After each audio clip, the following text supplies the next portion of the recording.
Live from Sin City, it's the Socks and Pinstripes Podcast.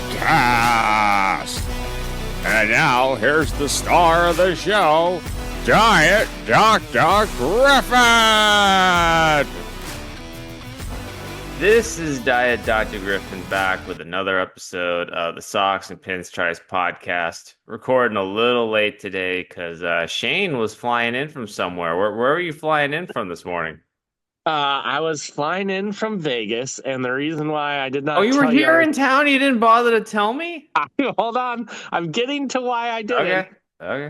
Because I flew in Friday night and then left Sunday morning. So I really just didn't have time to do anything but a little bit of gambling with guys who just wanted to do like traditional Vegas stuff. So You literally just came in here for like a day and a half? That's Yeah. like not even worth coming to Vegas if you're only coming here for like a day and a half. It was worth it to the people that I was with. And honestly, I hate, like, whenever I go to Vegas, I go to visit my parents and hang out with you and go hiking and stuff like that. And so I hate doing the whole like strip and gambling and whatnot. So I just wanted to literally just be there for as little time as possible and then leave. So Where'd you end up staying this time? Blue Green Clubs 36. It's like Where a the hell little is that? Yeah, it's like it's a 372 East Tropicana Street, like literally right across the street from the airport, basically. Oh, wow, that sounds like kind of scary. It's actually not that bad because they got a shuttle that goes every half hour directly from the hotel to Planet Hollywood, the shops at the Miracle Mile. Oh, okay. Yeah, so not that bad. Played 3-card poker for the first time in my life. Mm-hmm. And lost $50. So I kind of Well, thank you lukewarm for your contribution. yeah, kind of lukewarm on 3-card poker. But however, I did hit my first or my second parlay ever, and that was I picked Florida at University of Florida -2.5 and University of Houston +4.5, and they wound up upsetting Duke. So I won $58. So you won your money that you lost. So you stopped donating money to us. Yeah, so I'm You're plus not $8. welcome now. Yeah, I've actually taken $8 from Las Vegas. So Well, go buy a sweater or something at our overpriced restaurants, or go to a buffet or something. I don't know. Oh, yeah, I know. Well, so the interesting thing is I have at the same time I did the parlay, I did a futures bet of the University of Florida to win the whole entire thing. So if they do that, then I'll win an additional $80. So then it won't be that bad of a trip. Yeah, did you do the Florida bet, I'm assuming, before they did the upset or after? Before. So, Okay, so yeah, you probably got better odds there. I wish I would have picked the University of Houston because those odds were crazy. So Well, you'll be happy in Florida if they win, right? yes, absolutely. So yeah, go Florida. So Speaking of gambling and stuff, we lost Val Kilmer this past week, and my favorite role of his was Doc Holliday from the movie Tombstone, in which he played a beloved poker player slash gunslinger slash just random wonderful man. I forgot that was Val Kilmer. That Tombstone is also such a great movie too. Yeah, I watched it again last night. Lovely cast, just great all around. What's your favorite Val Kilmer That's movie? the one where, I mean, it's probably Tombstone. So Yeah, it's certainly my I know favorite it's pretty performance boring, of but his. If you get yeah. Taylor on here, she'll talk about Top Gun till the cows come home. Yeah, I am not a huge Top Gun person. So No, my dad, no, I'm not either. yeah, my dad's a big Top Gun guy, and I'm just like, I don't know, take it or leave it. So Yeah. I Well, forgot he's also in Batman Forever too. yes, he was in Batman Forever. That was one of the more kid-friendly Batman movies, but it was all right. He wasn't the problem with that movie. No, he definitely was not. No. Anyway, speaking of Top Guns, you went all Top Gun on my butt this week in fantasy. We were playing each other was close early on, and then you just ran away with it. There's no Yeah, two ways well, about it. it makes up for absolutely letting you just dominate me in the first round of the playoffs last year. So You even snuck in a couple of vulture wins from your bullpen staff just now. I thought I was gonna like get a 4-14, and then you just like snuck two wins in from your pitching staff just now. I'm feeling pretty good about the team this year. I know it's only the first one, but Well, you just lost Blake Snell today to shoulder issues, so yeah, I know I got to find a new starting pitcher to take that spot in the rotation. So we'll see. And Sandy Alcantara's day to day. well, I But heard he's supposed to be going on paternity leave.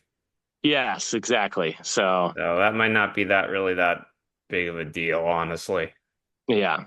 That So whole looks like game got canceled today. I was thinking I was get ahead on it. I grabbed the Atlanta pitcher for the matchup, and then this morning the game gets canceled. So like, ah. yeah. So that kind of blew up in my face a bit, but I feel good about my team overall. I think there's a lot of potential there. It's just that, when you start with the Braves going 0-8 and you kind of just get in a bit of a hole, and Jazz brings Yeah. out the torpedo bats, and Jose Ramirez has a 3 home run game, and next thing you Yeah, know, dude. Jose I Ramirez is hitting the cover off the ball I right mean, now. look, he's good. That's what he does that. No, Yeah. nobody's faulting him for that. Yeah. Yeah. Oh, but man, just this week did just not go my way whatsoever. Like my pitching staff gave up 21 home runs this week. I think mine gave up more than a few as You well. gave up 12. Yeah. There's just My, this is the craziest thing. Like my pitching staff gave up 21 home runs, and my ERA is only 4.35. right. Like so many freaking solo shots.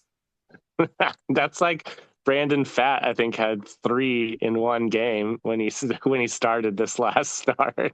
Yeah. Oh, and he's kind of one of the guys that we're going to be talking about today because there have been a ton of extensions given out this week. There's Yeah.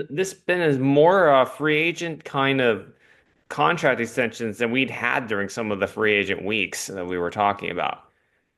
Oh, And years. there is a trend that seems to be going out with teams just extending players very, very early into their pre-free agency years. Yeah. Brandon Pfaadt was actually one of them. He signed a deal for the last 4 years of his deal. I'm gonna try to pull it up now because I wasn't expecting he would be the first one that we would talk about, but he signed a deal, I believe, for $45 million over 6 years. Okay. Good for him. Yeah.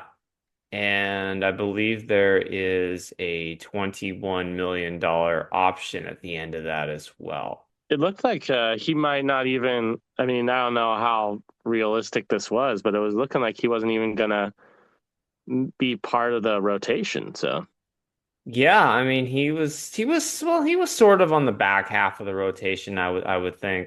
So the way that it works is that he's got 5 years, 45 million, and it's basically gonna be at 9 million per, but he's gonna make 3.4 next year, 5.4, 8.4, 11.4, and then there's a 15.4 year in there too. yeah, So that's a steal for if his ceiling is pretty high. I don't think he's reached it yet. If he continues to play well, that's a great deal for Arizona. So well, this is the thing that's been going on lately is that teams seem to be more willing to put in cost certainty on players long term versus going through the arbitration process and pre-arbitration process. yeah, Because if you look at the situation, his luxury tax number next year is going to be $9 million, but he's only be getting paid 3.4. okay, So for the first 3 years of the deal, his luxury tax number is going to be higher than his actual salary. Oh, And, gotcha. that stuff matters more if you're going closer to the line. Yeah. But, I don't know. I wonder with some of these deals, and like the Red Sox did this with Kristian Campbell recently. They gave him a significant deal. I believe it was for $80 million over 8 years. Hold on a second while I pull it up here. 80 million for eight. That's 10 a year. That's pretty good. Yeah, but the kid has played like 5 games in the majors. Oh, gotcha. Yeah. Oh, sorry. I'm sorry. I was way off. 8 years, $60 million. Excuse me. Okay. I was I like, had that the seems more eights. reason. Yeah. I had the eights in there. So 8 years, Yeah. $60 million, and it starts now. Okay. So his year basically he went from making the league minimum to 1.25 million, but his luxury cap number is going to be 7.5 million. Oh, And yeah, they're buying all the way out basically from his age 23 year, and he has club options that extend till he's 32. jeez. Yeah. So the last 2 years, of course, it's 40 million over 2 years over the last two, but they don't really count those. Yeah. And the thing about it is I feel like he has to be a 3 to 4 time All-Star to make this deal worthwhile. Yeah. Think about it, Probably. because Yeah. you get a play. This is what is baffling about all these deals is that you have these guys and they are not free agents for 6 years. Yeah. Like Right. what reason did you have to lock this guy up already? Oh, Like the maybe, only hmm? maybe the logic is like to get like as a gesture of good faith to when they hit free agency, they'll be more inclined just to stay on the team rather than go try to get the most money somewhere else. Maybe. I don't know. I mean, like even your boy Cal Raleigh did this, you know? Yeah. Yeah. Granted, I think Raleigh was a bit closer to free agency. Yeah.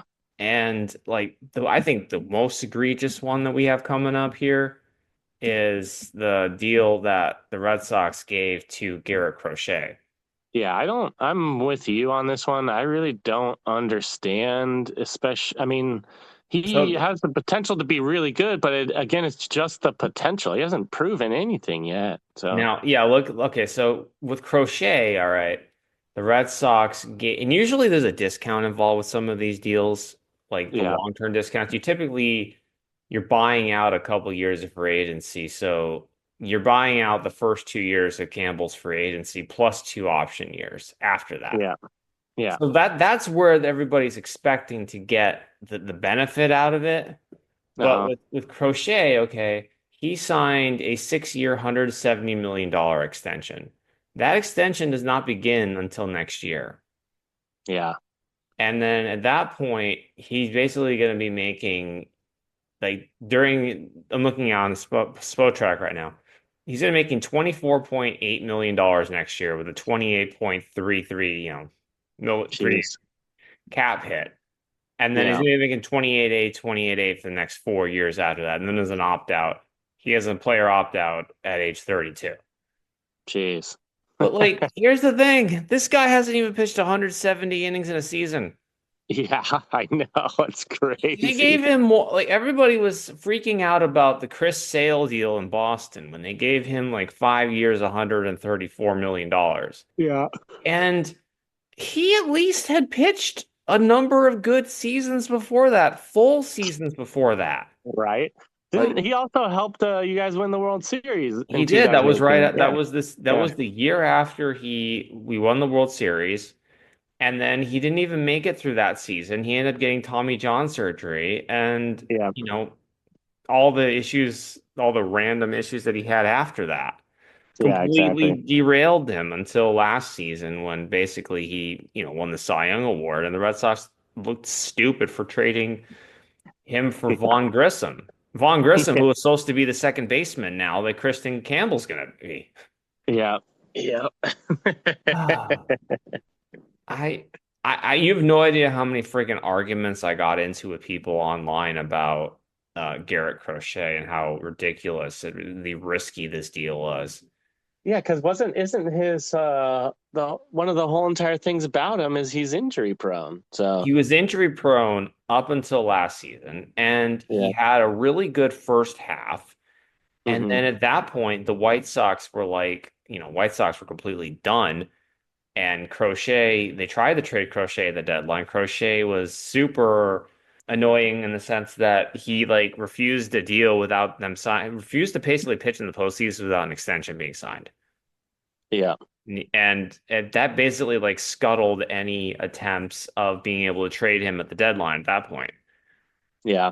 And so every time his turn came up in the rotation after that, or pretty much after the All-Star break, they were babying him to like no more than 4 innings. Yeah. So between July, August, and September, he pitched like 50 innings combined. Yeah. That's Like like what not they're not doing. even really, actually. Yeah, that's like what you guys are doing with Whitlock, only Whitlock had Tommy John surgery last year. So Yeah, I mean they basically just they babied Crochet because they just didn't want him to get hurt, and that I completely yeah. understand why the White Sox did that. At the same Yeah. time, why couldn't the Red Sox have just waited until next season to do that? Show me that you can be healthy enough to make it through a full season of pitching before you give Right. this guy an extension, because Yeah. next year is his arbitration year, his final Yeah. arbitration year. You could have worked out an extension over the offseason. Yeah. Instead, they're And you just, can even you could have probably sent it to arbitration because it sounds like he thinks his value is higher than it actually is. So yeah, he has not proven that he's worth $28 million per year. I yeah. mean, I would honestly have rather the Red Sox just sign Corbin Burns in the offseason if they were going to spend that kind of money. Right. Burns Yeah. has the track record. He's gone out there and shown year after year and won a Cy Young award and Yeah. just has proven himself. And they're just giving $170 million to a guy who again has great potential. His stuff is electric. Don't get me wrong. I think he can be really good, but at the same time, he just hasn't earned it. Yeah. Yeah. I totally agree. So And that's just a really big risk for the super high reward if it works out, but also super negative if it doesn't. And yeah, if it doesn't, then you're committed, $28 million a year to a guy who hasn't been able to really stay healthy for a whole season without, being babied or whatever. So, yeah. And again, it's not his fault that he was babied, but yeah.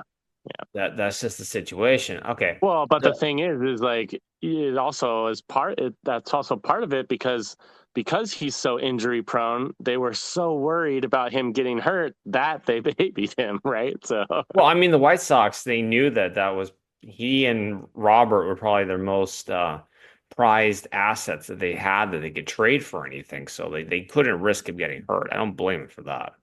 yeah, So these deals just sometimes I wonder if these deals are just done in the sense of they're trying to maybe try to sell a team or something. I don't know. It's very weird that they're trying to get pay more to people early, especially on the.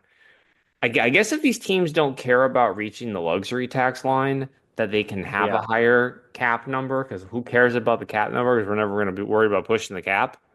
yeah, that's true. Yeah, So I'm looking, but these deals they just have to work out sometimes, and they yeah, don't.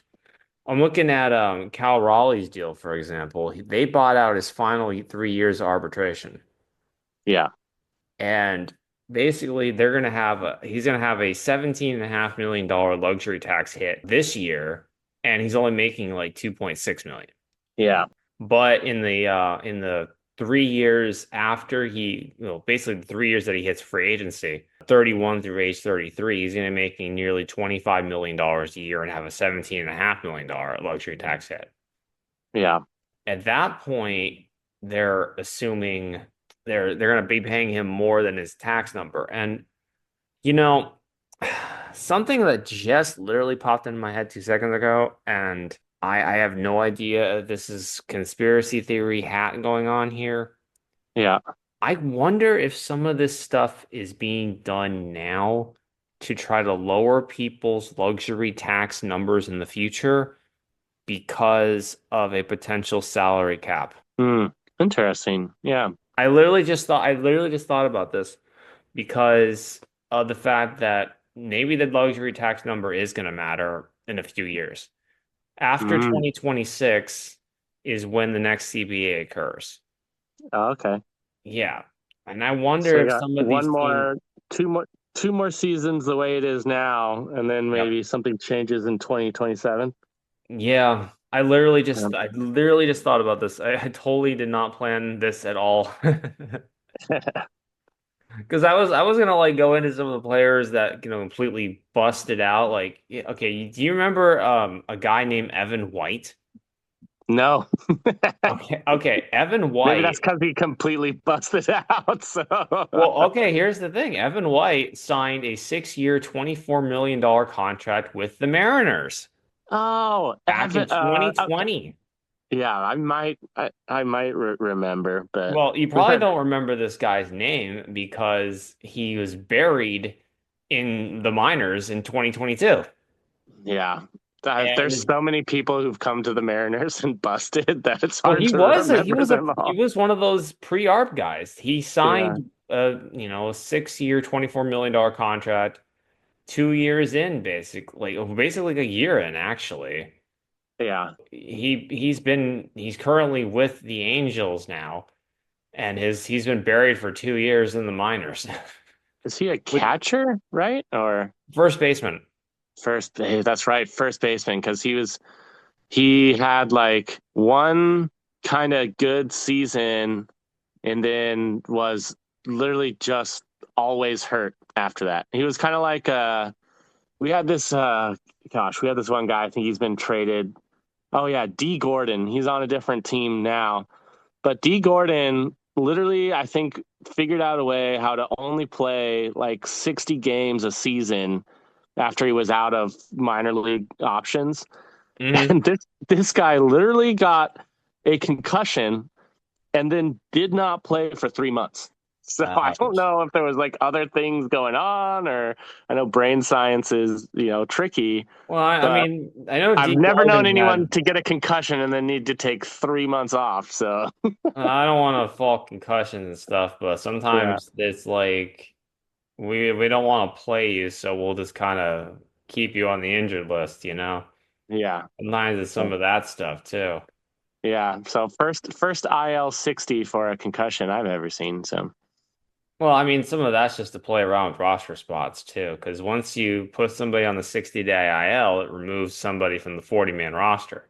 yeah, yeah, So that sometimes is roster manipulation as well there. But sometimes concussions are concussions. They can be 7 days or they can be a lot longer. So it's yeah. kind of hard to say there. Speaking of pitchers struggling, I think Ryan Presley's going to turn it around, but he is. Luckily, the guy next to him or the next player down, who would be taking saves is also blowing leads. So he doesn't really have, It's the first week of the season. I mean, yeah. if we went by that logic, I mean, what would we be doing with Blake Snell? Or Gunnar Henderson, who's like, oh, for a Well, I lot mean, Gunnar right now. Henderson just came off the injured list from being hurt, Yeah. so he's probably a little behind. I mean, Rafi struggled like crazy the first, week or so, and he was coming off of his perennial shoulder issues. Oh, yeah. Yeah. He's one for 13 the last 3 games. He So, did hit a home run though. He did hit a home run today, apparently. So ooh, starting to Rocky. get into shape. I wouldn't be worried about Gunnar. I think he's just Oh, I'm a not. I little. mean, I'm not worried about any of my team really right now. So But I yeah, thought, I mean, sometimes it just takes more than a week or two to for guys to get going. I mean, I had Presley a few years ago when he got the closer job in yeah, Houston, and I abandoned ship on him, and then he righted the ship pretty fast and made me look stupid. So yeah, it's just one of those things. First week of the season, you can't really judge too much, or in really any direction. Yeah. Yeah. That's like the game that I went to for Julio's bat flip bobblehead.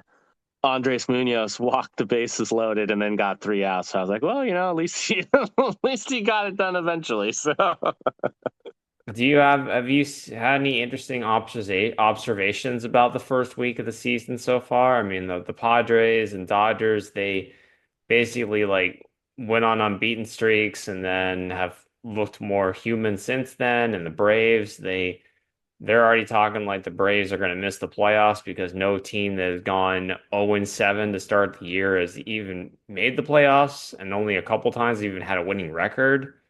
jeez.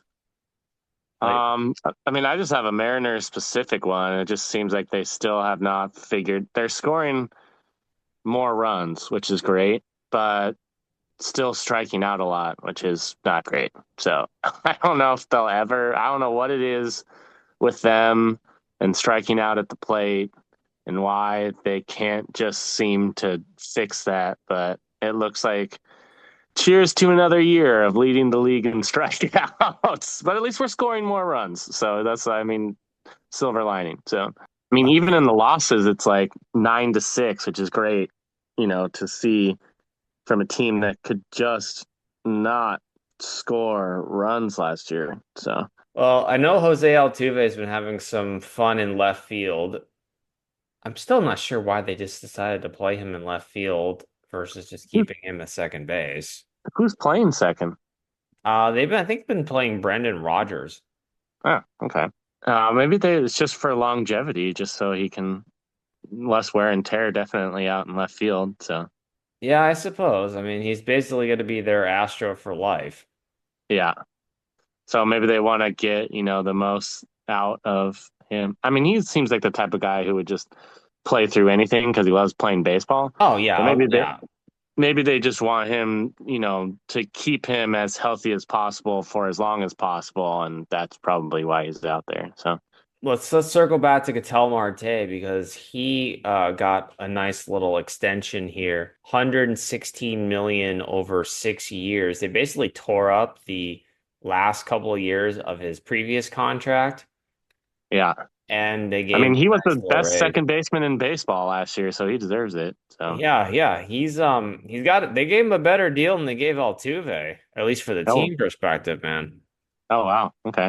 Altuve got like 5 years, 125, and is a few years older than Marte is. Marte's 31 currently, and they Oh, okay. locked him up now until he's basically 37. I didn't realize that he was third in NL MVP balloting last year. That's crazy. Yeah, Marte had an excellent season last year. Yeah. The Diamondbacks seem to be wanting to kind of lock up their core here. Yeah. Although they do have Zach Gallen being a free agent next year, so maybe they're worried about him potentially leaving. Yeah. I don't, how's Jordan Montgomery doing? Did they trade him or? Well, he had Tommy John surgery, so he's not. Oh, yeah. That's right. Yeah. We talked about that. He's Yeah. gonna. Yeah. What a terrible move on his part. I mean, I don't know if he did it on purpose or I don't think he. whatnot, but No, we wouldn't have done it on purpose. yeah. But just so unlucky because he's going to when he comes back from Tommy John, he's going to get an absolute garbage contract from someone. So, Yeah, he'll probably get a 2-year deal or 2-year rehab deal, basically.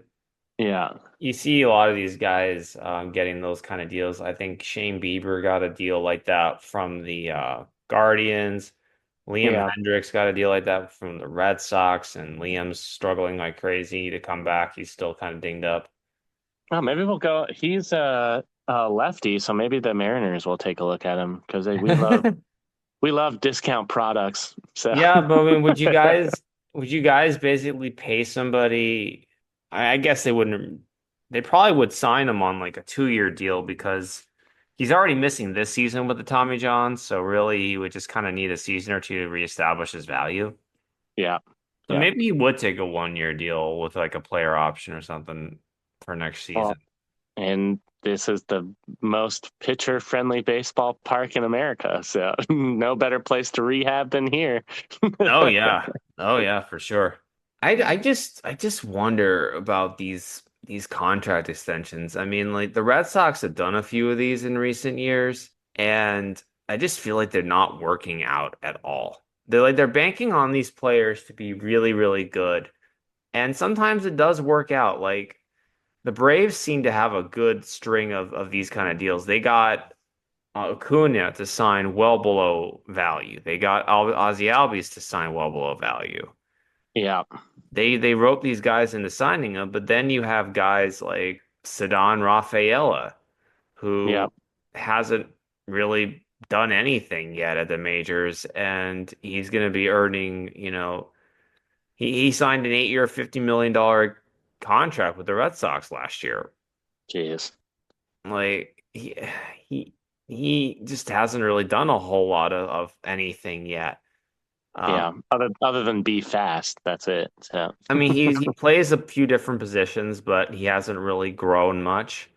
yeah. Um, Garret Crochet. I'm sorry, I grabbed the wrong pitcher. I grabbed the wrong Garrett. I meant to grab Garrett Whitlock Yeah. because Garrett Whitlock signed a similar deal to this. He signed a 4-year, $18 million deal, but honestly, I thought that was kind of more of a bargain for him. Yeah. I mean, his stuff is excellent, and even now coming back from Tommy John, who's your manager over there in Boston? Cora. Yeah, Cora was like, we're only going to walk him out there for 2 innings at a time, and he's hitless over 6 with a couple of strikeouts. So, Except for today, though. Except for today, he gave up 2 runs. oh, okay, well, He except for nearly today. blew the game for the Red Sox today. Did he come in the later innings then, or? Yeah, he came in. Let's see, it would have been like seventh, and I think he pitched the eighth and ninth actually. Oh wow, so it's Gave the up two earned long runs. close. Yeah, he had 2 earned runs and over 2 innings, and then Chapman got the win in the bottom of the 10th. Yeah, he's going to be a good. If he can keep it in the strike zone, he'll be a good addition for you guys. See, I So think the thing was they did that deal thinking that he would be a starting pitcher. yeah, And those kind of deals I'm okay with. Like he took the money basically because he had already had Tommy John surgery and was like a major kind of reclamation project. So he probably took the money thinking that'd be the best that he would get. yeah, And that's the thing. I don't mind doing a few of these deals, but you got to be really careful about making sure you know what you have when you do these deals. Like Corbin yeah, Carroll signed a massive deal before he played in the majors. yeah, And he's proven to be pretty good so far. Jackson Churio, he signed a major deal as yeah, well. And I didn't even get to Jackson Merrill. yeah. He just He's one signed of the too. other Yeah, guys this week who signed a major extension. And I don't mind it as much with Jackson Merrill because at least last year he played a little bit and yeah. showed something. Hmm. He plays good defense, but again, some of these guys like they'll have good rookie years and then they can completely flame out. Yeah, sophomore slump or whatever. I mean, I remember our boy Marty Cordova, who we named our league after, AL Rookie of the Year 1995. And Yeah, in this climate, if you had a Rookie of the Year, you would sign him to a nice little extension like that, yeah, hoping that it would work out. But then, he never really had a year as good as his rookie year after that.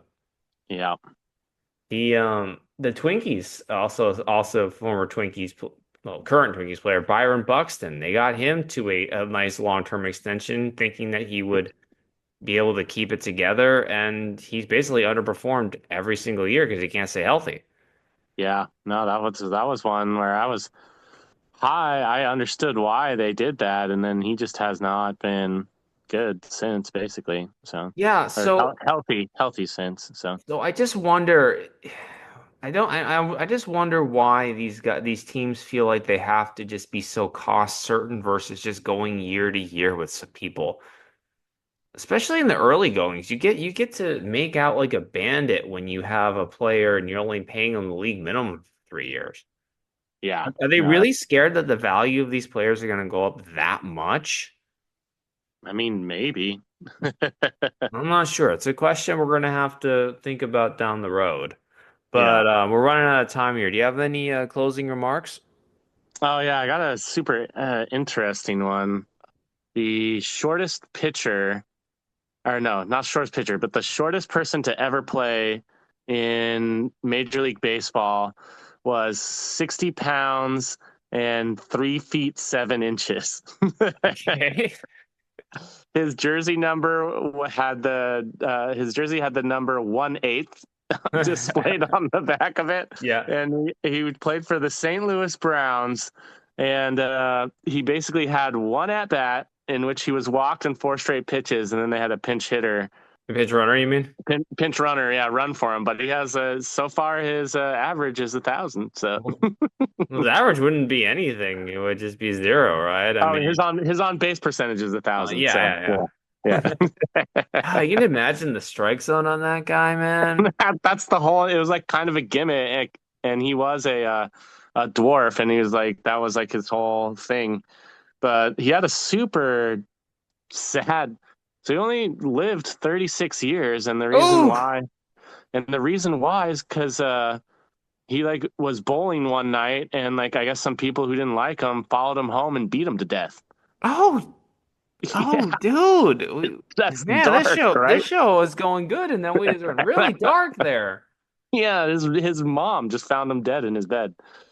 Oh, Like crazy. So man, I'm sorry to end the show on that note, guys. We'll try to keep a little more upbeat next week. Shane, work on something more upbeat to end the show. Jeez. okay, yeah, we'll end with something better. So April, we're not supposed to be in September mode yet. okay. All right, see you guys. Bye now.